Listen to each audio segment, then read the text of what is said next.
એની ઉપર માયાના મેલના પડદા લગાવી દીધા છે, ટોપલા. હા, અને આ જે શરીર છે ઘોડો, એને તમે પંપાડી રહ્યા છો, એને સજાવી રહ્યા છો, એને એની સેવા કરી રહ્યા છો. તો મહારાજ હંમેશા આત્માને ઉદ્ધાર માટે આપણે જીવ્યા છે. આ એક આપણાને વહાણ દીધું છે, આ એક આપણાને દેહ દીધો છે કે જેના થકી આપણે પ્રભુ સુધી પહોંચી શકીએ. કારણ કે બીજા કોઈ પણ પશુ પ્રાણી જીવને પ્રભુ પરમાત્માએ આવો દેહ નથી દીધો કે જે સમજી શકે, વિચારી શકે, મગજ રાખીને પોતે આગળ વધી શકે. અને આપણાને જ્યારે મગજ દીધું છે, શક્તિ દીધી છે કે આપણે પ્રભુ નામ સ્મરણ કરીને બે પગની વાત આવે ત્યારે મને એક વાત બીજી યાદ આવે. જો તમારી પાસે 2 પગ હોય ને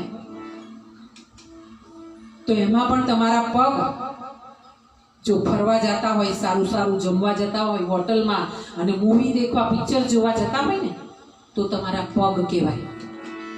પણ જો તમારા 2 પગ ચાલીને રોજ એક ટાઈમ મંદિરે જતા હોય, પ્રભુના દર્શન કરતા હોય, મારા ગોવિંદના દર્શન કરતા હોય ને તો એને ચરણ કહેવાય.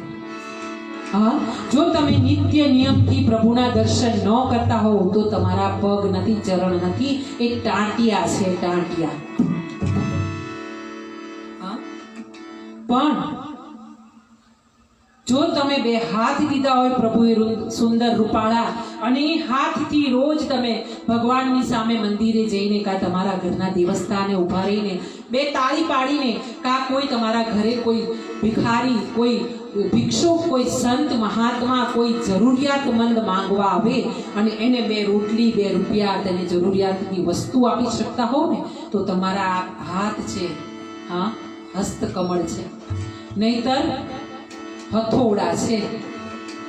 આ હાથ નથી, હથોડા છે. ક્યારે કે તમે એમ કહો કે પેલો આમ કરતો હતો ને પેલી આમ કરતી હતી, એટલે સમજી જવાનું કે આ તમારા હાથ નથી, આ હથોડા દીધા છે તમને ભગવાન. અને આ સુંદર નેત્રો આપ્યા હોય ને તમે રોજ સવારે જઈને જો મંદિરમાં દર્શન કરતા હો, હા, તમારા ઘરે, તમારા સ્થાનકે ઊભા રહીને, અને તમે આજુબાજુ તમારા પડોશીઓમાં, તમારા સગા સ્નેહીઓમાં તમને ભગવાનનો અંશ દેખાતો હોય અને 2 હાથ જોડીને તમે પ્રભુની મૂર્તિને દર્શન કરતા હો અને મસ્તક નમાવતા હો તો સમજવાનું કે આ તમારી આંખો નથી, નેત્રો છે, નેત્ર કમળ છે, હા, ચક્ષુ છે. અને જો તમે એ ન કરી શકતા હોવ, રોજ પ્રભુના દર્શન ન કરી શકતા હોવ, ઈષ્ટના દર્શન ન કરી શકતા હોવ, તમારી આંખો દ્વારા કોઈની ઉપર દયા ન કરી શકતા હોવ તો સમજવાનું આ તમારા નેત્રો નથી, નયનો નથી, ચક્ષુ નથી, એ તો ડોળા દીધા છે તમને, કોડા. હા, એટલે સમજની વાત છે, સમજની વાત છે. સમજો, નહીં સમજો તો પાછો આ 84 લાખ યોનીનો ફેરો તમારી માટે તૈયાર છે. હા, ક્યાં માકડા બનજો, ક્યાં કૂતરા બનજો, ક્યાં ગટરની નાળીના કીડા બનજો. જે સમજ્યા છે એમને વંદન. તો આવું એકવાર નામ સ્મરણ કરીએ છીએ, અને નામ સ્મરણની સાથે સાથે ભાગવતની ગંગામાં આપણે ડૂબકી મારીએ છીએ.